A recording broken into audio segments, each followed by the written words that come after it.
যেমন কোরআন মাজিদের একটা অক্ষর পড়লে 10 নেকি হবে, একটা সংখ্যা বোঝা গেল। যদি আমরা জানাজায় যাই তাহলে 1 কেরাত নেকি পাবো, মাটি দেওয়া পর্যন্ত থাকলে 2 কেরাত নেকি পাবো। তো নেকি তো পাচ্ছি অনেক। অসুস্থ মানুষকে দেখতে গেলে 70,000 ফেরেশতা আমার জন্য আল্লাহর কাছে ক্ষমা চাইবে, কাজটা আমার ভালো। তো সিয়াম পালন করলে কি নেকি হবে? তো সিয়াম পালন করলে কোনো নেকির কথা বোঝা যায় না, বোঝা যায় যে বিনিময় হলো জান্নাত, এইটা বোঝা যায়। তা এইবার 2-1টা হাদিস পেশ করি। তাতে প্রথম হলো আবু সাঈদ খুদরি রাদিয়াল্লাহু তাআলা আনহু বলেন, কেউ যদি আল্লাহকে সন্তুষ্ট করার জন্য একদিন সিয়াম থাকে তাহলে তাকে জাহান্নাম থেকে 70 বছরের পর দূরে সরানো হবে। তার মানে জাহান্নাম থেকে সরে গেল। তো নেকি কি 200-400 এরকম কিছু হলো? এটা তো হলো না। আরেকটা বলি, উমামা বাহেলি রাদিয়াল্লাহু তাআলা আনহু বলেন, রাসূল সাল্লাল্লাহু আলাইহি ওয়াসাল্লাম বলেছেন, মান সামা ইয়াওমান জাআলাল্লাহু বাইনাহু বাইনান নারি খান্দাক কামা বাইনাস সামাই ওয়াল আরদ। কেউ যদি আল্লাহকে সন্তুষ্ট করার জন্য একদিন সিয়াম থাকে তাহলে তার মাঝে আর জাহান্নামের মাঝে একটা গর্ত খনন করা হবে, যেইটা হবে আসমান জমিনের ব্যবধান 500 বছরের পথ। তার মানে আমি জাহান্নাম থেকে সরে যাব 500 বছর দূরের পথে। আর একটাতে আছে 100 বছর। তাহলে এক হাদিসে জাহান্নাম থেকে আমি সরে যাচ্ছি 100 বছরের পথ, এক হাদিসে সরে যাচ্ছি 70 বছরের পথ, এক হাদিসে সরে যাচ্ছি 500 বছরের পথ। বলেন তো ফলাফল কি? আমি কি আসলে 2-4-500 নেকি পেলাম, না জাহান্নাম থেকে দূরে চলে গেলাম? জাহান্নাম থেকে সরে গেলাম, এর বিনিময় হলো জান্নাত। তারপরে উমামা বাহেলি রাদিয়াল্লাহু তাআলা আনহু বলেন, কুলতু লিন-নবী সাল্লাল্লাহু আলাইহি সাল্লাম মুরনি বিআমালিন। আমি বললাম, আল্লাহর নবী আমাকে একটা আমলের কথা বলেন তো, যাতে আমি জান্নাতে চলে যাব। একটা আমলের কথা বলেন, একটা আমল। তখন রাসূল সাল্লাল্লাহু আলাইহি সাল্লাম বললেন, আলাইকা বিসম ফাইনাহু লা মিসলা লাহু। তুমি সিয়াম পালন করো। ইবাদতের জগতে সিয়ামের মতো কোনো ইবাদত নেই।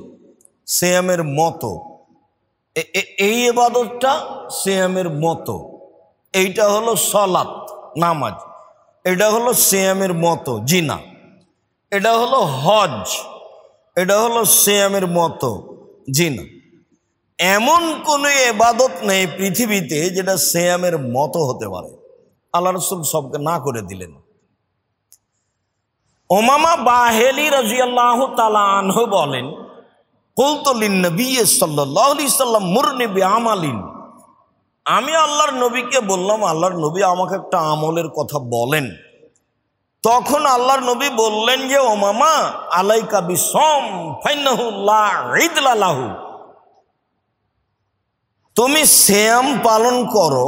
ইবাদতের জগতে সিয়ামের সমপর্যায়ের কোনো ইবাদত নেই। তাহলে আগের কথাটা এই কথাটা কাছাকাছি, একই মতো আর সমপর্যায়ের। হজ হোক, সালাত হোক, তাসবিহ তাহলিল জিকির আজকার হোক, কোরআন তেলাওয়াত হোক, এমন কোনো ইবাদত নেই যেটা সিয়ামের সমপর্যায়ের ইবাদত হতে পারে। মানে সিয়াম ভিন্ন ধরনের ইবাদত।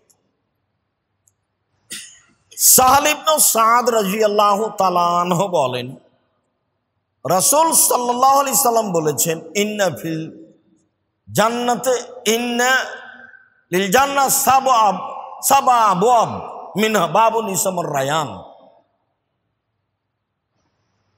ইন্না ফিল জান্নাতে সামানিয়াতা আবওয়াব, নিশ্চয় জান্নাতে 8টি দরজা রয়েছে। জান্নাত একটি দরজা 8টি, জাহান্নামে একটি দরজা 7টি। জান্নাত একটি দরজা 8টি, জাহান্নামে একটি দরজা 7টি। মিনহা বাবুন ইসমর রায়ান, 8টি দরজার একটা দরজার নাম হচ্ছে রায়ান, মানে হলো পানি পান করে তৃপ্তি লাভ করা। লা ইয়াদখুলুহা ইল্লা সায়মুন, সিয়াম পালনকারী ব্যক্তি ছাড়া এই দরজা দিয়ে কেউ প্রবেশ করতে পারবে না। এজা দাখালা আখিরুহুম উগলিকা, সিয়াম পালনকারীর শেষ ব্যক্তি ঢুকে গেলে এই দরজাটা বন্ধ করা হবে। এইখানে আপনাকে আরেকটা কথা বলি, জান্নাতের 8টি দরজা দিয়ে কিন্তু মানুষকে ডাকা হবে। যারা সালাত আদায় করেছে তারা এই দরজা দিয়ে আসো, এই দরজা দিয়ে এসো, ফেরেশতারা স্বাগতম জানাবেন। যারা হজ করেছে তারা এই দরজা আছে, এইটা দিয়ে আসো, এইটা দিয়ে আসো। যারা সিয়াম পালন করেছে এইটা দিয়ে আসো। তো আবু বকর সিদ্দিক রাদিয়াল্লাহু তাআলা আনহু বললেন, আল্লাহর নবী, এমন কি কেউ হবে যাকে সব দরজা থেকে ডাকা হবে? তো আল্লাহ রাসূল বললেন যে হ্যাঁ, তুমি তার মধ্যে, আনতা মিনহুম, যাকে সব দরজা থেকে ডাকা হবে, অনেককে ডাকা হবে, আপনি তার মধ্যে। তা এখন যেটা বলতে যাচ্ছি যে জান্নাত সালাত আদায়ের জন্য একটা দরজা আছে, ওর শেষ ব্যক্তি ঢুকলো এটা বন্ধ হবে না, খোলা থাকবে। হজ পালনকারীর শেষ ব্যক্তি ঢুকে গেলে ওটা বন্ধ হবে না, খোলা থাকবে। তার মানে সালাত আদায়কারীও হজের দরজা দিয়ে ঢুকতে পারে, হজ পালনকারীও সালাত আদায়কারীর দরজা দিয়ে ঢুকতে পারে, কিন্তু সিয়াম ব্যতীত এই দরজা থেকে ঢুকতে পাবে না। তাহলে কি আমি বুঝাতে পেরেছি যে সিয়াম ভিন্ন ধরনের ইবাদত? মানে একেবারেই ভিন্ন ধরনের ইবাদত। এই দরজা দিয়ে ঢোকার একটাই পথ যে সিয়াম পালন করতে হবে। আব্দুল্লাহ ইবনে আমর রাদিয়াল্লাহু তাআলা আনহু বলেন, রাসূল সাল্লাল্লাহু আলাইহি সাল্লাম বলেছেন, আসিয়াম ওয়াল কোরআন ইশফিআন লিল আবদে, কোরআন এবং সিয়াম বিচারের মাঠে মানুষের পক্ষ নিয়ে কথা বলবে, সুপারিশ করবে। বিচারের মাঠে কোরআন এবং সিয়াম মানুষের পক্ষ নিয়ে আল্লাহর সামনে কথা বলবে। সিয়াম বলবে, রব্বি মানাতুহু তামা শাহওয়াত বিন নাহারে ফাশাফিনি ফিহি, হে আমার প্রতিপালক, আমি এই লোকটাকে দিনে খেতে দিনি আর প্রতি মন মতো চলতে দিনি। এই লোকটাকে আমি দিনে খেতে দিনি এবং মন মতো চলতে দিনি। তুমি আমার একটা কথা শোনো, একে জান্নাতে দাও। কোরআন বলবে, রব্বি মানাতুহু নাওমা বিন লাইলি ফাশাফিনি ফিহি, প্রতিপালক আমি কোরআন এই লোকটাকে রাতে ঘুমাতে দিনি। তাহলে বোঝা যাচ্ছে যে রাতে একটু কোরআন মাজিদ পড়ার অভ্যাসই হতে হবে। নইলে সূরা সাজদা পড়বেন, নইলে মুলক পড়বেন। মুলক রাতে পড়াতে অভ্যাসী হলে কবরের শাস্তি হবে না, এই কথা মুহাম্মদ সাল্লাল্লাহু আলাইহি সাল্লাম বলেন। নইলে ইখলাস, ফালাক, নাস পড়ে আপনার হাতে হালকা থুথু দিয়ে গোটা শরীরটা বলিয়ে নেওয়ার চেষ্টা করবেন। তাহলে অন্তত আপনি রাতে কোরআন মাজিদ পড়লেন, কিছু হলেও তো পড়লেন।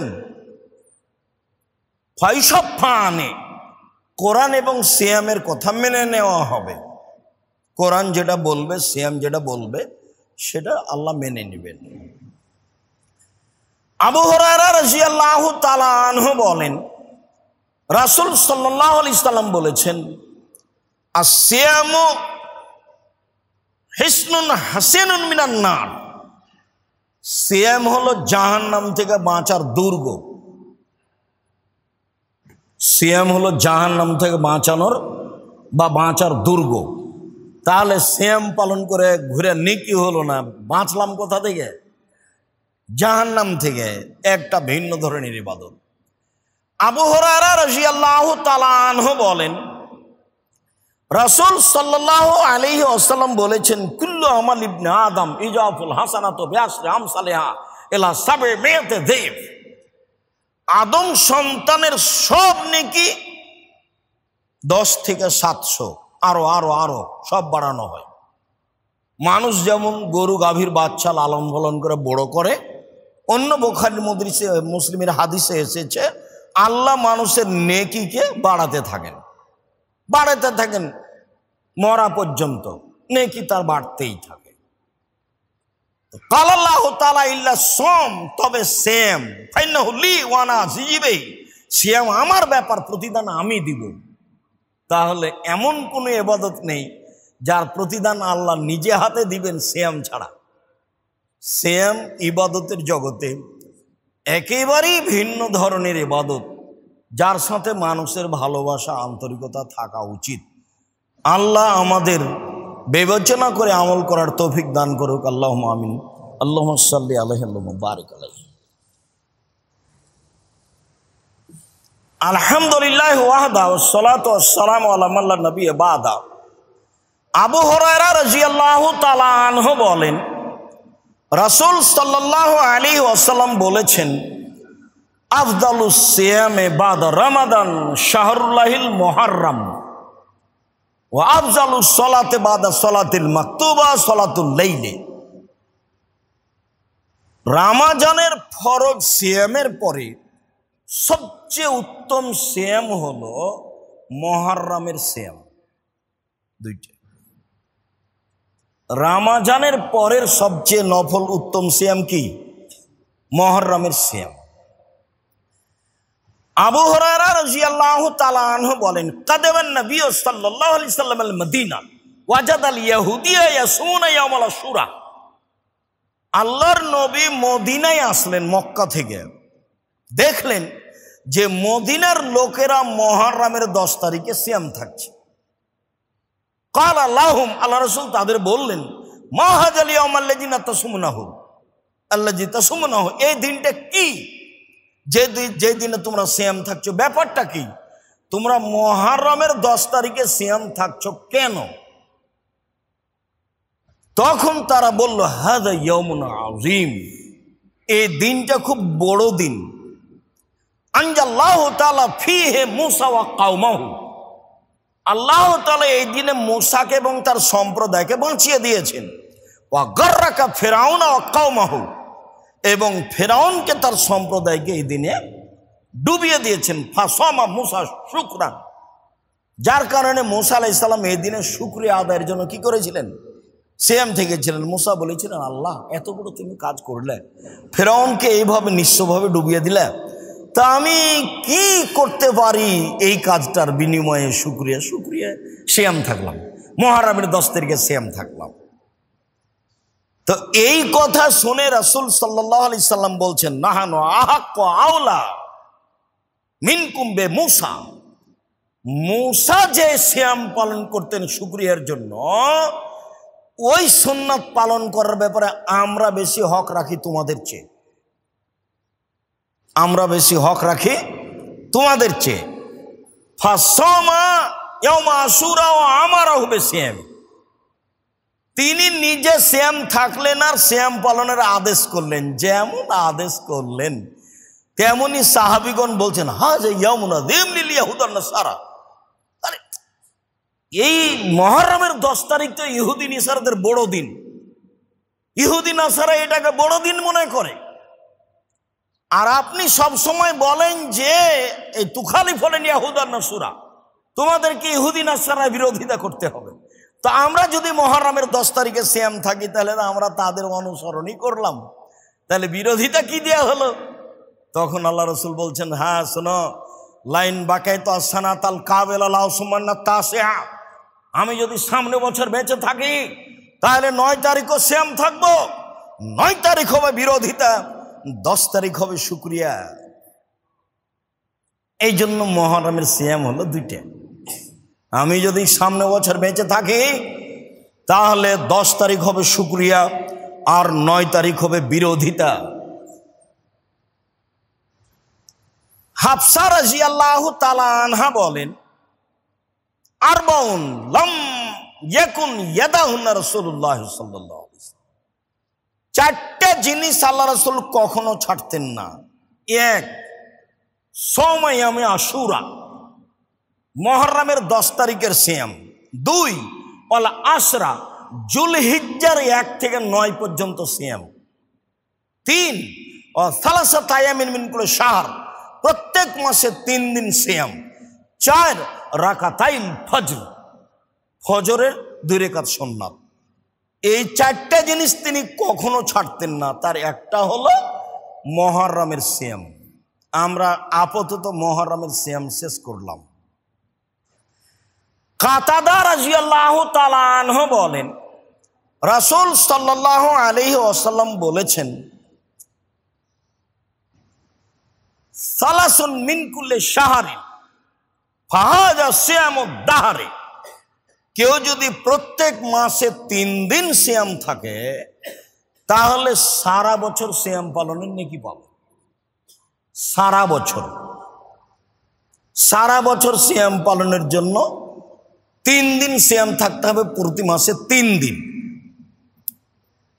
আবু যার গেফারি রাদিয়াল্লাহু তাআলা আনহু বলেন, আল্লাহর নবী আবু যার গেফারিকে বলতেন, আবু যার গেফারি, এজা সুমতা